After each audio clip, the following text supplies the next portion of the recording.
ಆಲೂ ಕಟ್ಲೆಟ್ಟು, ಹಾಗೆ ಇದು ರಬ್ಡಿ ವಿತ್ ಜಾಮೂನು, ಇದು ಪನ್ನೀರ್ ಮಂಚೂರಿಯನ್, ಇದು ಪೊಟ್ಯಾಟೊ ಸ್ಪೈರಲ್ ರೋಲ್, ಇದು ಅವರೆಕಾಳು ದೋಸೆ ಮತ್ತು ಅವರೆಕಾಳು ಒಬ್ಬಟ್ಟು.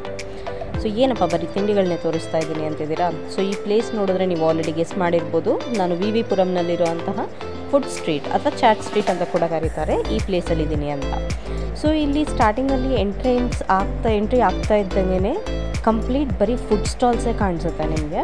ಸೊ ಡಿಫ್ರೆಂಟ್ ವೆರೈಟೀಸ್ ಆಗಿರೋ ಫುಡ್ ಲವರ್ಸ್ಗೆ ಇಲ್ಲಿ ಎಕ್ಸ್ಪ್ಲೋರ್ ಮಾಡೋದಕ್ಕೆ ಮಸ್ಟ್ ಪ್ಲೇಸ್ ಅಂತಲೇ ಹೇಳ್ಬೋದು. ಸೊ ನಾನು ಜಾಸ್ತಿ ಹೈಪ್ ಎಲ್ಲ ಕೊಡೋಕ್ಕೆ ಹೋಗೋದಿಲ್ಲ. ಸೊ ಪ್ರೈಸಸ್ ಬಂದ್ಬಿಟ್ಟು ಅಫೋರ್ಡೆಬಲ್ ಆಗೇ ಇತ್ತು, neither two costly not two cheap. And taste ವಿಷಯಕ್ಕೆ ಬಂದರೆ ನನಗೆ ಇಲ್ಲಿ ಅವರೆಕಾಳು ಒಬ್ಬಟ್ಟು ಮತ್ತು ಅವರೆಕಾಳು ದೋಸೆ ಬಿಟ್ಟು ಹಾನೆಸ್ಟ್ಲಿ ಆ್ಯಂಡ್ ಮಲಾಯಿ ಕುಲ್ಫಿ ಬಿಟ್ಟು ಇನ್ಯಾವುದು ಸೆಕೆಂಡ್ ಟೈಮ್ ತಿನ್ಬೋದು ಅಂತ ಅನ್ನಿಸ್ಲಿಲ್ಲ. ಅಷ್ಟೊಂದು ಟೇಸ್ಟಿಯಾಗಿ ಏನಿರಲಿಲ್ಲ. ಸೊ ಜಾಸ್ತಿ ಹೈಪ್ ಎಲ್ಲ ಕೊಡೋಕ್ಕೆ ಹೋಗಲ್ಲ. This is been a honest review. But ನೀವೇನಾದರೂ ಟ್ರೈ ಮಾಡಬೇಕು ಅಂತಿದ್ರೆ ಒಂದು ಸತಿ ಟ್ರೈ ಮಾಡ್ಬೋದು. ಹಾಗೆ ಇಲ್ಲಿ ಹೆಚ್ಚೆಚ್ಚಿಗೂ ತುಂಬ ಟೆಂಪಲ್ಸ್ ಇದ್ದಾವೆ.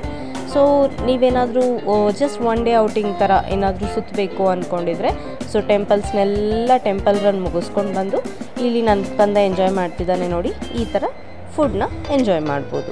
ಸೊ ನಿಮಗೆ ಈ ವಿಡಿಯೋ ಇಷ್ಟ ಆಗಿದೆ ಅಂತ ಅನ್ಕೋತೀನಿ. ನೀವು ಮುಂಚೆ ಪ್ಲೀಸ್ ಚಿಕ್ಕು ಮಿಕ್ಕು ಫ್ಯಾಮಿಲಿ ಚಾನಲ್ಗೆ ಸಬ್ಸ್ಕ್ರೈಬ್ ಮಾಡ್ಕೊಳ್ಳಿ. Stay tune. See you all later in next video. Take care.